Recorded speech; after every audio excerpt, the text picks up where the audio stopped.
Hello viewers, কেমন আছেন? আশা করি সবাই ভালো আছেন। আলহামদুলিল্লাহ ভিউয়ার্স, আমি আপনাদের দোয়ায় অনেক ভালো আছি।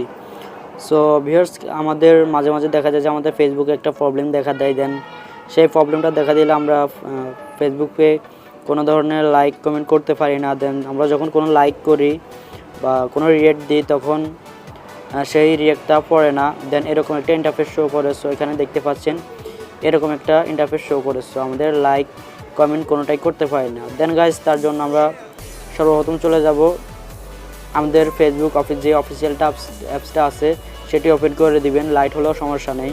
সো তার প্রথমে একটা কাজ করতে হবে, যেটা আপনারা ফেসবুকে সর্বপ্রথম যে কোনো একটি পোস্টে লাইক দিবেন। লাইক দেওয়ার পর যখন আপনাদের এইরকম রিপোর্টের অপশনটা চলে আসবে তখন আপনারা এই রিপোর্টের অপশনটার একটা স্ক্রিনশট নিয়ে নেবেন।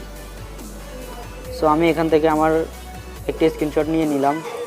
স্ক্রিনশটটা নেওয়ার পর গাইজ, এবার আমরা এখান থেকে ওকেতে ক্লিক করে আমরা চলে যাব আমাদের ফেসবুকের এখানে যে 3 ডট অপশন দেখতে পাচ্ছেন, আমরা এখানে চলে যাব। সো এখানে যাওয়ার পর গাইজ, এখান থেকে আমরা সোজা একটু নিচে নেমে যাব। নেমে যাওয়ার পর গাইজ, এখানে দেখতে পাচ্ছি যে সেটিংস অ্যান্ড প্রাইভেসি নামে একটা অপশন আছে। সো আমরা এখানে ক্লিক করে দিব।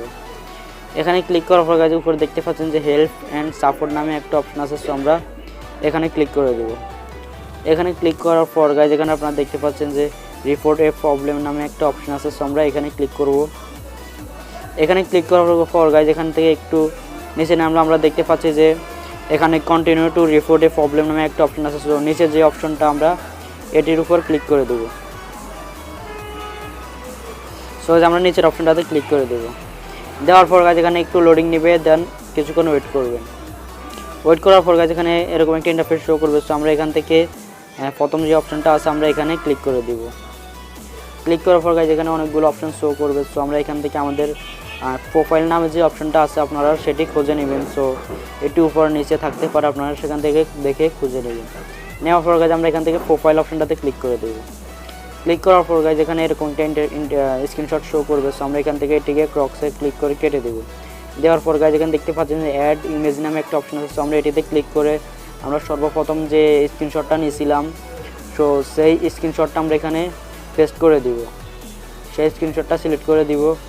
দেওয়ার পর গাইজ, এখানে দেখতে পাচ্ছেন যে ডেসক্রিপশন নামে একটা অপশন আছে। আমরা এখানে ক্লিক করব। এখানে ক্লিক করার পর গাইজ, এখানে আপনাদেরকে লিখতে হবে যে বাংলা লিখলে হবে না, আপনারা ইংলিশে লিখতে হবে যে কোনো কারণ ছাড়াই ফেসবুক টিম আমার প্রোফাইলটাকে সীমাবদ্ধ করে দেওয়া হয়েছে। সো দয়া করে আমার সমস্যাটা সলভ করবেন।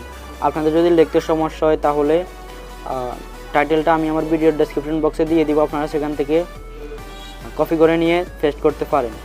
সো টাইটেলটা দেওয়ার পর গাইজ, এখানে আপনারা দেখতে পাচ্ছেন যে উপরে একটা অপশন দেখতে পাচ্ছেন। সো আমরা এই অপশনটার উপর ক্লিক করে দেব। সেন্ড রিপোর্টে ক্লিক করে দেব। তো দেওয়ার পর এখানে কিছুক্ষণ লোডিং নেবে। দেন গাইজ, আপনারা যখন অ্যাপ্লাইটা করে দেবেন, দেওয়ার পর গাইজ 24 ঘন্টা ওয়েট করবেন। 24 ঘন্টার পর কিন্তু আপনারা অবশ্যই ফেসবুক টিম আপনাদের সমস্যাটা দেখবে এবং কি ঠিক করে দিবে। দেন আপনারা বেশি না, মাত্র 24 ঘন্টা ওয়েট করলে হবে। সো আজকের ভিডিওটি পর্যন্ত। এই ভিডিওটি যদি আপনার জন্য হেল্পফুল হয়ে থাকে অবশ্যই একটা লাইক করবেন অ্যান্ড চ্যানেলটি সাবস্ক্রাইব করে পাশে থাকা বেল বাটনটি অবশ্যই অন করে দেবেন। আজকের মতো এখানে শেষ করলাম। সবাই ভালো থাকবেন, সুস্থ থাকবেন। আল্লাহ হাফেজ।